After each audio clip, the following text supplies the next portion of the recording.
ایک مرتبہ آپ علیہ الصلوۃ والسلام مجلس میں تشریف فرما ہے،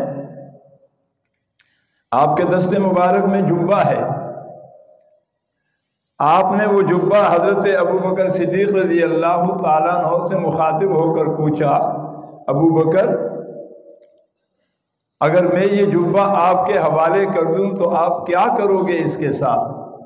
تو صداقت کی لب ہلتے ہوئے فرمانے لگے کہ آقا اگر جبہ میرے حوالے ہو گیا میں پوری امت میں صداقت کو عام کر دوں گا۔ آقا مسکرا کر بول پڑے، ابو بکر بہت اچھی تمنا اور آرزو رکھتے ہو، لیکن وہ جو رب کی چاہت ہے وہ اب بھی پوری نہیں ہوئی۔ فاروق اعظم کی طرف مخاطب ہوئے، فاروق بتا اگر جبہ آپ کے حوالے کر دوں کیا کرو گے؟ فاروق اعظم بول اٹھے، آقا اگر جبہ میرے حوالے ہو گیا میں پوری امت میں عدل کو عام کر دوں گا۔ آقا نے فرمایا فاروق بڑی اچھی تمنا اور آرزو رکھتے ہو، لیکن وہ جو چاہت الہی ہے، رموز الہی ہے، اس پر ابھی بھی نہیں پہنچے۔ عثمان بتا اگر جبہ آپ کے حوالے کر دوں کیا کرو گے؟ عثمان بول اٹھے، آقا اس جبے کو لے کر پوری امت پہ ڈال کر پوری امت کی حیا کو سمیٹ لوں گا۔ آقا مسکرائے، فرمانے لگے عثمان اچھی آرزو اور تمنا ہے، لیکن چاہت الہی رموز الہی پر ابھی بھی نہیں پہنچے۔ علی بتا اگر جبہ آپ کے حوالے کر دوں کیا کرو گے؟ 1 منٹ وقفے کے بعد علی بول اٹھے، آقا اگر جبہ میرے حوالے کر دیا اس رب کی قسم جس رب نے تجھے نبی بنا کر بھیجا ہے میں اس جبے کے ذریعے پورے امت کے عیبوں کو چھپا دوں گا۔ میرے دوستو ترتیب سامنے آ گئی۔ یہ جو آخری جملہ ہے اس کی ابتدا کہاں سے ہوئی؟ آدم اول ہے، ابتدا وہاں سے ہوئی تو آخر میں محمد آئے، سب کہہ دو صلی اللہ۔ بالکل اسی طرح درس دے دیا، درس عبرت ہے امت کے لیے، ایک نصیحت ہے کہ امت کے لوگوں سچائی کو مضبوطی سے تھام لو۔ اگر تم میں سچائی رہی عدل خود بخود ہی سب کو ملنا شروع ہو جائے گا۔ جب عدل عام ہو جائے گا تو حیا کا چادر اللہ بچھا دیں گے، جب اللہ حیا کا چادر بچھا دیتے ہیں تو عیب بھی چھپ جاتے ہیں۔ اب ہم نے آج عزم کرنا ہے کہ گزشتہ زندگی جو گزری وہ تو گزری، آج کے بعد ہم نے جب بھی بولنا ہے تو سچ بولنا ہے۔ کیا بولنا ہے؟ بولو کیا بولنا ہے؟ اگر ہم نے سچ بولنا شروع کر دیا تو اللہ ہمیں انصاف کی یعنی توفیق عطا فرما دیں گے۔ جب ہم انصاف پر مبنی، انصاف کلکم راع و کلکم مسئول عن رعیتہ، تم میں سے ہر آدمی راعی ہے، بادشاہ ہے، اور ہر بادشاہ اور راعی سے، حکمران سے، بڑے سے، ذمہ دار سے اس کی رعیت کے بارے میں پوچھا جائے گا۔ تو جب ہم اپنے گھر سے لے کے اور آگے جتنا ہمارا بس چلے عدل کو عام کرے تو یہ اللہ کی سنت ہے کہ جب بندہ عدل کو عام کرتا ہے تو اللہ حیا کی چادر ڈال دیتا ہے،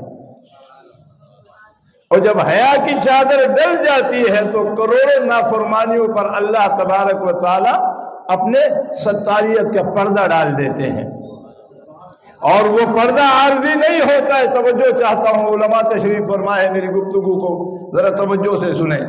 اللہ کہ وہ صفت جو دائمی اور ابدی ہے، تو جب اللہ پردہ ڈال دیتے ہیں، فرمایا حشر کے میدان میں جب یہ لوگ سامنے ہوں گے فرشتے عمل نامہ کھولیں گے، اللہ عز و جل فرمائیں گے فرشتوں بند کر دو، یہ میرے وہ بندے ہیں جن پر میں نے دنیا میں ستاریت کی چادر ڈالی تھی، آج بھی اس چادر کے نیچے جنت میں داخل کرنا چاہتا ہوں۔ تو آخر کیا ہوا کہ ہم میں سے ہر آدمی یہ عزم کرے کہ ہم مخلوق کے عیب کو چھپائیں گے۔ بولو مخلوق کے عیب کو۔ آواز آتی ہے کمینے انسان مجھے نظر نہیں آ رہا، میں نہیں دیکھ رہا، میں رب ہو کے کھلا کے پلا کے سلا کے چلا کے اٹھا کے بٹھا کے میں رب ہو کے پردہ ڈال رہا ہوں، تو کون ہوتا ہے پردہ چاک کرنے والا؟ حدیث پاک کا صحیح مضمون ہے، خبردار اگر میرے بندے کا پردہ چاک کرنے کی تم نے کوشش کی، میری محبت کی قسم گر بیٹے بیٹے تجھے رسوا نہ کر دوں، مجھے بیت اللہ کا رب نہ کہنا۔ تو نتیجہ یہ نکلا کہ ہم میں سے ہر آدمی یہ عزم کر لے۔ مجھے ایک واقعہ یاد آ گیا، آج سے تقریباً 400 یا 500 سال پہلے کے عرب ایک بہت بڑے شیخ تھے، اس نے اپنی ایک کہانی واقعہ لکھا کہ مجھے دنیا میں کسی بڑے سے بڑے عالم نے بھی لاجواب نہیں کیا، مجھے اللہ نے ایسی ذہانت، ایسا علم اور فہم عطا کیا تھا، لیکن ایک عورت نے مجھے لاجواب کر دیا۔ تو پوچھنے والے نے پوچھا کہ وہ کیسے؟ تو کہا وہ عورت کسی چیز کو کپڑے میں رکھ کے لا رہی تھی، راستے میں مجھے ملی، تو میں نے ان سے کہا کہ بہن اس میں کیا ہے؟ بہن اس میں اس نے کہا شیخ صاحب اگر بتانے کا ہوتا تو میں چھپاتی کیوں؟ اگر بتانے کا ہوتا، جی بولو نا، اگر بتانے کا ہوتا تو پھر میں چھپاتی کیوں؟ یاد رکھے